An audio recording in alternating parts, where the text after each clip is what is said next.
중국이 주도하는 김치 산업 국제 표준에 정식으로 탄생했다. 중국의 황구시보가 최근 보도한 충격적인 내용입니다. 황구시보는 이번 김치 산업 국제 표준은 중국의 주도 아래 제정한 것으로 쓰촨성 메이산시 시장 감독 관리국이 책임지고 이끌었다. 중국이 국제 표준화 기구의 틀 속에서 김치 산업의 6개 식품 표준을 제정했다 보도했습니다. 지난해 3월 중국은 터키, 세르비아, 인도, 이란 등 5개 회원국 전문가를 초청해 김치 국제 표준 항목을 안건으로 채택했고, 그로부터 3개월 후인 6월에 국제표준화기구 식품제품기술위원회 과일과 채소 및 파생제품 분과위원회에서 투표를 통해 정식 안건으로 채택했습니다. 황구시보는 한 가지 주목해야 할 점은 김치 종주국이라 자부하던 한국의 전문가가 중국의 김치 국제표준 제정에 참여하지 않았다.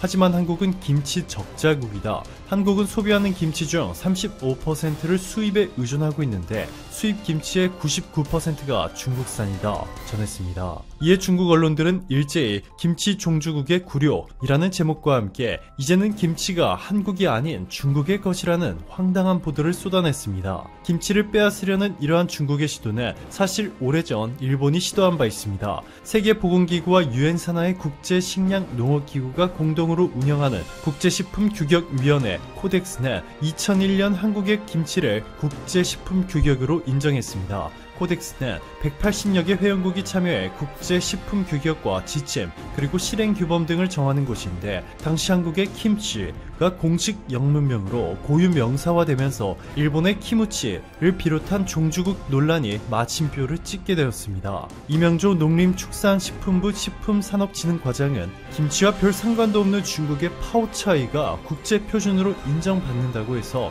김치가 굴욕을 당했다는 중국의 보도는 지나쳤다. 중국이 국제규격으로서 김치에 반대한다면 유엔 산하 코덱스 결정과 정면 충돌하는 것이다 전했고, 이상훈 산업통상자원부 기술표준원 표준정책국장도 김치가 국제적으로 너무 유명하다 보니 중국도 김치를 갖다 붙인 것이다. 사실상 중국의 파오차이는 김치와 관련이 없다 말했습니다. 이하연 대한민국 김치협회 회장은 세계적으로 채소를 절인 음식은 피클이나 사워크라우트 등 많지만 고춧가루, 젓갈, 마늘, 생강, 파 등 5가지 이상의 양념을 버무려 발효시킨 숙성 음식은 김치가 유일하다. 김치가 그만큼 독창적이고 독보적인 음식이기 때문에 중국의 주장은 어불성설이다 전했습니다. 이렇게 중국이 한복과 갓에 이어 김치까지 중국의 문화라며 너무나도 황당한 주장들을 내세우고 있는 이유는 무엇일까요? 최근 중국에서는 충격적인 일들이 여러가지 일어나고 있습니다. 중국 정부의 중국 내 소수민족 인권 탄압 문제가 전 세계적으로 큰 이슈가 되면서 서쪽으로는 티베트 자치구에 있는 540만 명의 티베트족과 신장 위구르 자치구에 830만 명의 위구르족, 북쪽에는 1000만 명에 육박하는 후이족과 네이멍구 자치구에 거주하는 580만 명의 몽골족, 그리고 연변 조선족 자치구에 거주하는 219만 명의 조선족과 야오닝성에 있는 1000만 명에 달하는 만주족, 마지막으로 중국 최대의 소수민족으로 중국 남쪽에 위치한 광시 장족 자치구에 사는 1800만 명의 장족까지, 이들 소수민족의 인구는 중국 전체의 8.5%에 불과하지만 그들의 영토는 중국 전체의 무려 64%에 육박합니다. 이들이 모두 독립할 경우 중국 영토의 3분의 2가 날아간다는 것이죠. 소수민족의 언어와 문화를 모두 말살시키고 중국어와 중국 문화를 강제로 교육시키려 하면서 중국 내 소수민족들의 독립운동이 더욱 활발해질 조짐을 보이고 있습니다. 최근 미국을 포함한 전 세계 39개국이 이러한 중국의 소수민족 탄압을 강력히 규탄하며 중국을 압박하고 있는데요. 미국 상무부는 소수민족을 탄압하고 강제노동과 강제 집단구금, 생체정보의 무단 수집, 유전자 분석 등으로 이들의 인권을 침해한 중국 기업 11곳에 제재를 하겠다고 통보했고, 로이터 통신에 따르면 이 11개의 중국 기업은 이제부터 미국 정부의 별도 승인 없이는 미국 기업으로부터 그 어떠한 물품도 살 수 없게 됐습니다. 윌버로스 미국 상무장관은 중국은 소수민족을 억압하기 위해 강제노동과 강압적인 DNA 수집 및 분석 활동 등 비난받아야 마땅할 일을 적극적으로 조장해왔다. 이번 미국의 조치는 소수민족에 대한 중국 공산당의 비열한 공세에 미국의 상품과 기술 등에 가담하지 않게 보장할 것이라 전했습니다. 중국 국토의 64% 면적을 차지하고 있는 중국 내 소수민족들이 미국과 호주 등 전 세계 39개 국가의 강력한 지지를 바탕으로 독립을 하게 될 시나리오도 중국에게는 너무나 위협적이지만 이보다 더 충격적인 일이 현재 중국 내에서 벌어지고 있습니다. 그것도 바로 중국 최대의 도시이자 중국의 경제 중심지인 상하이시에서 말이죠. 미국 국회가 입법한 국제방송법에 따라 미국 의회의 투자 아래 세워진 국제방송국 RFA는 중국의 운동가들이 상하이의 독립을 위한 정당 샹하이 내셔널 파티를 설립했다. 당은 상하이 국민의 자치와 서구화를 지지하고 있다 전했고, 해왕캉 당 대표는 RFA와의 인터뷰에서 대만과 티베트, 신장에서도 독립을 요구하는 목소리가 커지고 있다. 상하이도 독립을 요구할 수 있다. 상하이에 대한 독립은 달성 가능하다고 생각한다. 우리는 상하이를 완전히 서구 도시로 바꿀 것이다. 중국의 정치 체제는 정말 열등하다. 중국의 전통을 바탕으로 민주주의와 법치주의를 이루기 어렵다 전했습니다. 상하이 지역을 선진국들이 나누어 분할자치 관리를 하게 하자는 방안이 현재 가장 유력하게 거론되고 있는데요. 현재 대한민국이 이 선진국 집단에 포함될 가능성이 높은 것으로 알려졌습니다. 보시면 상하이 지역을 미국과 영국, 독일, 캐나다 등이 나눠서 분할 통치한다는 것인데, 현재 집단을 주도하고 있는 미국과 영국이 한국을 포함시키길 간절히 원하고 있는 것은 백인 국가 중심의 단체가 중국의 문제에 개입한다는 여론도 잠재울 수 있을 뿐만 아니라 국제적으로 호감도가 매우 높고 민주주의를 대표하는 아시아 국가인 만큼 상징적인 의미도 상당합니다. 현재 상황에서 특정 국가가 중국 상하이시를 대신 통치하는 것은 불가능합니다. 그렇기 때문에 중국의 샹하이 내셔널 파티와 세계 최강 10개국이 손을 잡고 상하이시를 쪼개어 관리하고 100% 민주주의 시스템을 도입하는 방식이 거론되고 있는데, 미국, 영국, 프랑스 등 G7 국가에 한국과 심지어 중국의 최우방국 중 하나인 러시아까지 포함시킨다면 중국은 저항조차 하지 못하게 됩니다. 그렇게 되면 상하이 내에 한국령 자치지구가 새롭게 생겨나게 되고, 조선족을 비롯해 그동안 한국의 시민권을 획득하고 싶어 했던 수많은 중국 인구가 몰려들 것으로 예측되고 있습니다. 현재 수많은 중국인들도 이러한 소식에 열광하는 분위기인데요. 이는 최근 시진핑 국가주석이 중국을 공산국가를 뛰어넘는 북한과 비슷한 수준의 독재자 통치국가로 만들려 하고 있기 때문입니다. 최근 시 주석은 중국 경찰은 공산당에 충성하라 라고 외치는가 하면, 영국 파이낸셜 타임스의 보도에 따르면 시진핑이 연임을 넘어 중국의 국부라 불리는 마오쩌둥에게만 부여됐던 공산당 주석을 차지하려고 하고 있는 것으로 전해졌습니다. 중국의 3대 직위는 공산당 총석이, 국가 주석, 국무원 총리인데, 이 중에서 시진핑 주석은 공산당 총서기와 국가 주석을 겸임하고 있습니다. 리커창이 국무원 총리를 맡고 있죠. 이 중 가장 권력이 막강한 직위는 총서기입니다. 중국은 권력 서열이 당군정 순이기 때문에 공산당 총서기가 가장 위에 있습니다. 중국 공산당 창시자인 마오쩌둥에 대한 예우로 마오의 사후 공산당은 주석직을 폐지하고 주석 대신 총서기직을 도입했습니다. 마오쩌둥 이후 공산당 주석직을 맡은 인물은 단 한 명도 없었죠. 그런데 시진핑이 이러한 체제를 무너뜨리고 공산당 주석직까지 겸임해 과거 마오쩌둥의 버금가는 절대 권력을 쥐겠다는 뜻을 밝혔습니다. 이를 위해 저우융캉 전 공안부장과 순정차이 전 충칭당 서기 등 다수의 간부들을 내쳤는데요. 하지만 현재 절대 권력을 꿰차려고 너무나 큰 욕심을 내다가 소수민족들의 독립으로 전체의 64%에 달하는 수개월째 계속되고 있는 미국의 인종차별 반대 시위를 주도하고 있는 대표적인 인물과 단체가 중국의 지원을 받고 있다는 의혹이 제기됐다. 마이크 곤잘레스 헤리티지 재단 선임연구원은 지난 15일 헤리티지 홈페이지에 올린 글에서 흑인 생명도 소중하다 운동의 창시자와 중국 공산당 우호 그룹이 파트너를 맺고 있다고 주장했다. 곤잘레스 연구원은 BLM 운동을 최초로 조직한 인물 중 하나인 알리시아 가자가 운영하는 벤처기업 블랙 퓨처스 랩의 웹사이트에 들어가 기부 버튼을 누르면 블랙 퓨처스 랩은 중국계 진보협회가 재정적으로 후원하는 프로젝트라는 설명이 나온다고 했다. 가자는 지난 2013년 흑인 생명도 소중하다는 구호를 사용하고 미국 전역으로 전파시킨 장본인이다. 곤잘레스는 CPA가 1972년 캘리포니아주 샌프란시스코에서 창설돼 최근에도 매사추세츠주 보스턴에서 활발한 활동을 하고 있고 중국 본토의 혁명적 사고를 옹호하는 친중국 좌파단체라고 설명했다. 그는 오늘날 보스턴 CPA는 중국인들의 여권 갱신 업무를 제공하는 등 중국 정부의 미국의 파트너 역할을 계속하고 있다고 했다. 또 중국 관영 차이나 데일리는 최근 CPA가 샌프란시스코에서 열리는 인종차별 반대 시위에 참여한 것을 높이 평가하기도 했다고 전했다. 가자가 운영하는 BLM 글로벌 네트워크 재단란 단체는 현재 미국에 15개 지부를 두고 있고 캐나다와 호주, 유럽 등에도 지부를 두고 있는 것으로 알려졌다.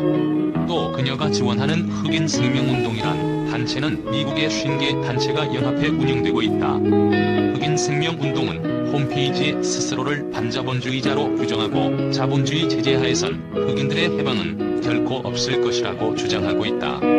가자도 지난 2015년 자본주의 하에서 흑인 생명이 중요한 세상은 출현하는 것이 불가능하다고 주장했다고 곤잘레스 연구원은 전했다. 곤잘레스 연구원은 CPA가 지원하는 가자가 설립한 벤처기업 블랙퓨처스랩은 중국의 로비 무기로 사용될 수 있다고 봤다.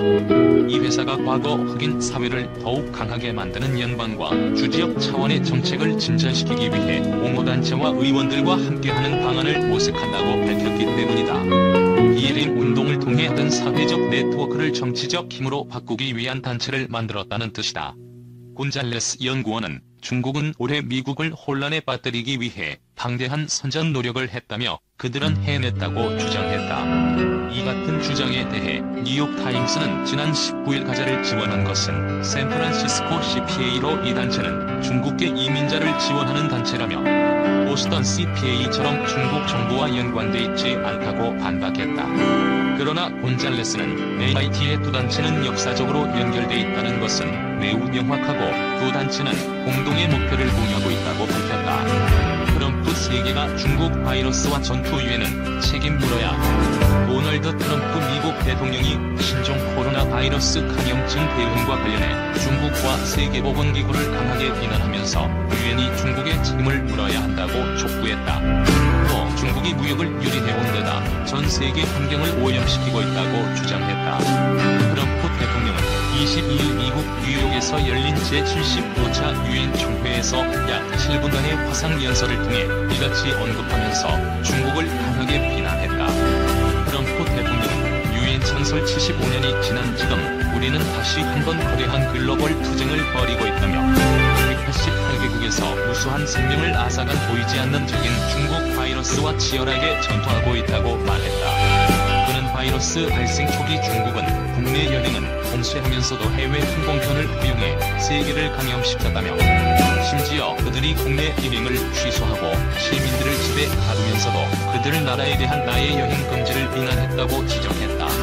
또 중국 정부와 중국이 사실상 통제하고 있는 WHO는 인간 대인간 전염의 증거가 없다고 거짓 선언했다며 이후 그들은 무증상 사람들은 질병을 퍼뜨리지 않는다고 거짓말했다고 언급했다. 그러면서 유엔은 그들의 행동에 대해 중국의 책임을 물어야 한다고 했다. 그는 우리는 밝은 미래를 추구하면서 세계에 이 전염병을 퍼뜨린 중국의 책임을 물어야 한다고 거듭 강조했다. 트럼프 대통령은 미국은 2차 세계대전 이후 가장 공격적인 동원을 시작했다며 인공호흡기를 기록적으로 생산했고 4월 이후엔 치명률을 85% 낮추며 생명을 구하는 치료법을 개척했다고 밝혔다. 아울러 우리 노력 덕에 세계 백신이 임상시험 마지막 단계에 있고 도착 즉시 배포되도록 대량 생산하겠다며 우리는 백신을 보급하고 바이러스를 격퇴하고 대유행을 끝내고 유례없는 번영, 협력, 평화의 새 시대로 들어설 것이라고 했다. 환경 문제를 거론하며 중국 때리기에도 나섰다. 트럼프 대통령은 중국은 매년 엄청난 양의 플라스틱과 쓰레기를 바다에 버리고 다른 나라 수역에서 남획하고 거대한 산호초를 파괴하고 어느 나라보다 독성이 강한 소름을 대기로 방출한다며 중국의 탄소 배출량은 미국의 거의 2배이며 빠르게 증가하고 있다고 말했다. 그는 대조적으로 미국은 작년 일방적인 파리 기후 협정에서 탈퇴한 뒤 그 협정에 가입한 어느 나라보다 더 많이 탄소 배출량을 줄였다고 자청했다. 특히 중국의 만연한 오염을 무시한 채 미국의 예외적인 환경 기록을 공격하는 이들은 환경에 관심이 없다면서 그들은 미국의 벌을 주길 원할 뿐이다. 나는 그것을 용납하지 않을 것이라고 주장했다. 이와 함께 우리는 중국의 수십 년간의 무역 유린에 맞서 싸웠다라고도 했다. 이어 트럼프 대통령은 만약 유엔이 효율적인 조직이 되려면 세계의 진짜 문제에 초점을 맞춰야 한다며 유엔 역할론도 재차 언급했다. 그는 진짜 문제의 테러리즘, 여성 억압, 강제 노동, 마약 밀매, 인신, 성매매, 종교적 박해, 종교적 소수민족에 대한 인종 청소가 포함된다고 했다. 그러면서 미국 정부가 종교적 자유와 여성을 위한 기대, 인신매매 퇴치 등을 진전시키고 있다며 미국은 항상 인권의 리더가 될 것이라고 밝혔다. 그는 또 우리는 미국의 번영이 전 세계 자유, 안보의 기반이라는 것을 알고 있다면서 우리는 끔찍한 이란 핵협정에서 탈퇴했고 세계 최고의 테러 지원국에 치명적인 제재를 가했다고 말했다. 시진핑 중국산 코로나 백신 전 세계 공공재로 쓰겠다. 시진핑 중국 국가주석이 중국이 자체 개발한 코로나19 백신을 전 세계 공공재로 사용할 것이라고 밝혔다. 이는 지난 1월 말 우한에서 코로나19 대규모 발병과 전 세계 확산에 따른 중국 책임론에서 벗어나 포스트 코로나 시대의 주도권을 잡기 위한 것으로 해석된다.